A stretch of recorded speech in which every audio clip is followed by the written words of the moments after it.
What's cracking, everybody? What's cracking? Welcome back to the channel. New video. Move this stuff around. This is I guess a phone call from yesterday. Wes called his manservant, Clown Jose, and I haven't heard any of this. I haven't listened to any of it. I saw another channel. I thought it was Wes's channel, and I was going to react to it, and then I realized it was somebody else. And the things he was saying, I don't know if that's part of this, but the things he was saying in that call were mind-blowing. Let's get into this one and see what he's talking about. I mean, the last 3 days has been way too much fucking drama. I'm going to tell you what the video is called: Kite Drop, Stripped Out, Slapped Up. So Kite Drop, Stripped Out, Slapped Up. The fuck? What the fuck? So basically, there was a little fucking, little heated issues on the blocker in the pad, with the other pad, and this fucker dropped the kite on me, so then I got pulled to the back. They acted like I was dealing drugs or doing something I shouldn't. That's where they stripped me out, sat me in the fucking holding tank for a while by myself, probably 2-3 hours, sat there, don't know where the fuck I'm going. Then they shipped me to a new block. New block ain't bad, but it's fucking freezing in this motherfucker. I wake up this morning, I see my neighbor, or one of the people in the building, got all slapped up, his face all fucking trademarked up because he was stealing shit. Hey, y'all take those? Yeah. The guy I just bought canteen from is asking if I wanted this bag of lemon drops right now. We buy a canteen with the Zelle now. It's pretty easy.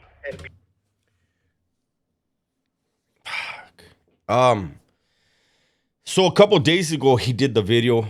He had the phone call where he put $150 on 3 different people's books, right? Or 2 different people. I don't remember how many people. So where'd that go? And how many people in this block is he going to pay to be his friend?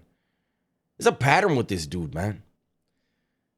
He paid for women to be in his life. He paid for men to be in his life. And he's doing it in jail, too. People run stores, that works. But whole point is kids, don't come to jail. I know you want to stay out of this place. I know you don't want nothing to do with this shit. It doesn't make you tough, because most of these people are bitches. They don't do their push-ups. They're on the phone schmoozing with their bitch all day out here. Like, you motherfuckers sit on the phone all day, probably crying to your bitch and not go fuck some other dude or something. I don't do that shit. I call the chicks that I fuck with, and I just tell them I love them. I don't give a fuck what they're doing. It is what it is. But I'm telling you guys, it's ain't the place. Do we believe that? Do we believe this dude, who has proven how insecure he is, that instead of just, you didn't like your lady or fiance, the last one you ever loved, being at a Miami Heat game with her titties out, you didn't like it? Break up with her. No, you call her in. We heard the phone call, and then whatever happened. Right. You're not worried about a chick on the streets. For a weak motherfucker, I see fools who think they're tough crying in this bitch. That motherfuckers who are regular like me, who've been through it, just doing their program, doing their push-ups, doing their workout, hitting the bag, doing their shit, making their shit, keeping their area clean, all that shit. But, I'm about to do a Vlad TV interview in here soon. Like I said, we're going to stream with Jack Doherty from the video phone. I got a lot of shit cracking. I get 300 emails so far from people who love me. And so you guys, I love you guys. Like I said, I shout out Mike Feeney last time, and I got a message back from him where Mike was like, fucking, hey, Wes, you keep me motivated even from behind those walls. That's what it should fucking do. Mike Feeney, isn't that the one that always cries? If he even hears Wes Watson's name mentioned, he starts like, that's the one he's talking about, right? I hope that guy's all right, because this has to be bad on him. To show you guys that no matter what the fuck is happening, I'm staying to the program. And I know you guys saw me fall off the program a while before I got busted. Mm-hmm. And I needed that. I needed that shit, because I was so strict. I was always with one lady. I was always hitting my program. I was always doing everything for all the years I was out. And then I took a hiatus, and I just started working out when I felt like it. I started not doing the program as much. I started being with other women, and I loved it. I needed that. I needed that time to go see that it's not really that needed. Now there'd be a happy medium where I'd be with one girl. We'd like to... No, Wes. No, you're going to prison. Your happy medium is you're gonna fucking shower with dudes. You're gonna sleep in a cell with dudes. You're gonna be around dudes. You're gonna smell fucking farts all day. You're gonna be around angry, bitter people. And there's a lot of people that don't like you. That's your happy medium. You had it all. You had it all. And it wasn't good enough. And yeah, you fell off your program and you talked shit to everybody that told you should get back on your program. And you called people weirdos because they worked out. And now you're talking about this happy medium? Like, I don't know, man. You know, I've been reacting to this dude for what, 6-7 years? And I've been saying Park Bench West is the one that needed to come back. But he wanted to be flamboyant West. He wanted to be buy some company West. And, you know, like the other day, check this out. The other day, Megan, his ex, was out with a dude. And right away, I saw the post. They said Megan out with her new man. I don't know if you guys are paying attention, but that's one of the dudes that was allegedly in the house and wouldn't let her leave the house that night. It's just not her. That's not her dude. It's a weird thing. And I really believe somebody already flipped on Wes. And once a discovery is filed, more will come out. Go out to dinner and go to the club or something, maybe once or twice a week, enjoy it with each other, and then come home and be way disciplined the rest of the fucking week. And that's what I see happening when I get out this time. But you guys, that's the thing. I don't need to get out. I don't need shit. I want to get out. I want it to go my way, but shit don't go your way when you fucking want it in this life. It goes your way when you need it. When this situation is done teaching me what I needed to be taught, I'll be let out. And the thing is I know how to sit. I know how to do my time. I know how to see myself from above, from that mental witness, and see that I'm creating the motherfucker that I'm proud of. Because everybody knows I'm Wes Watson's proud of Wes Watson. Everybody knows that. And I know you guys aren't proud of yourselves. So apparently we're never going to get the phone call where he doesn't admit guilt, but he apologizes for ruining everything he had. That's not, humility is not going to be a part of his program, apparently. And Jose, how is Jose not embarrassed? He's in an empty home. I don't know. I know I could teach you how to be proud of yourselves, but you have to be told by someone your weak points. You don't want to admit your weak points. You don't want to admit them. But so you'll walk around them. You'll stand on your strengths and act like you're tough. Act like you're the man. Act like you're good because you make some money. Is he in the mirror? I hope he's looking in the mirror as he's saying these last few things. It's fucking mind-boggling that he's saying these things that he won't apply to himself. And he's been doing it for years.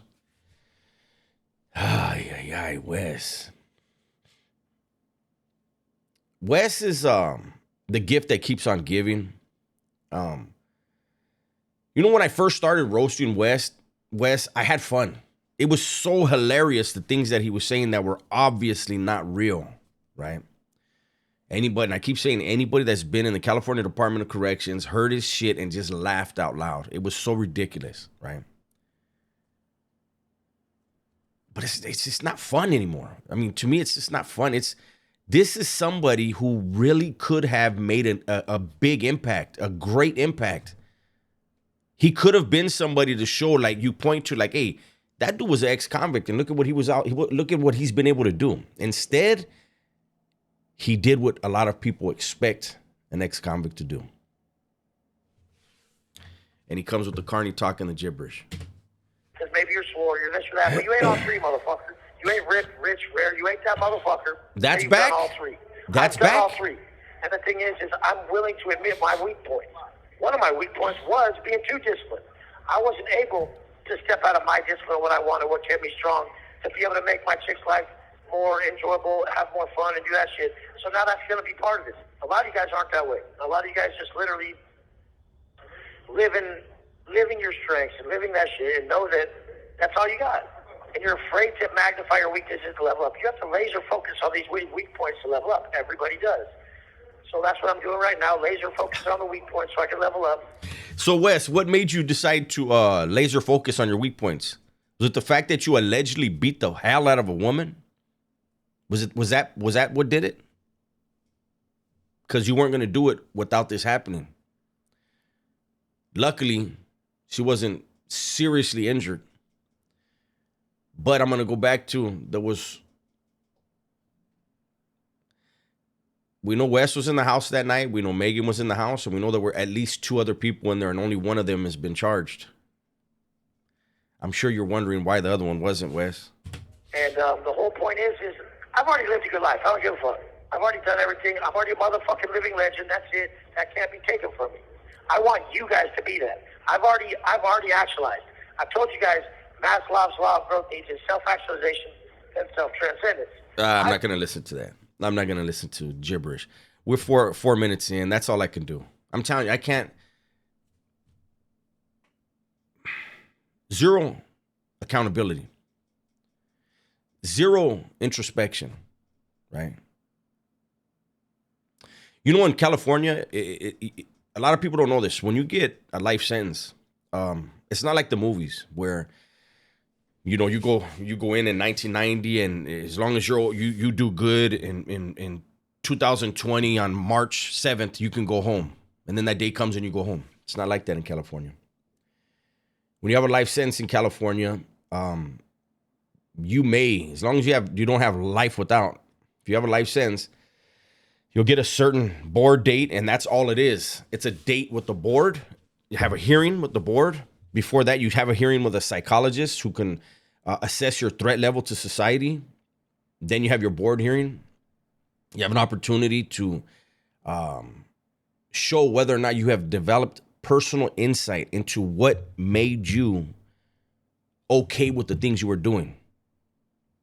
Wes Watson will never develop personal insight. He's going to read books and he's going to quote fucking scholars and all this bullshit, but he's not going to apply any of it. He just needs you to go ahead and subscribe to his new channel and send him some emails to stroke his ego and send him some money. I give it to him. He's a hustler. He's a hustler. But he's done so much damage to his brand that I can't see how he hustles anybody anymore. But who knows? That's my video for today. Hopefully you guys enjoyed it. Everybody, please be safe, be smart, and tell the ones you love that you love them, man. I'm out of here.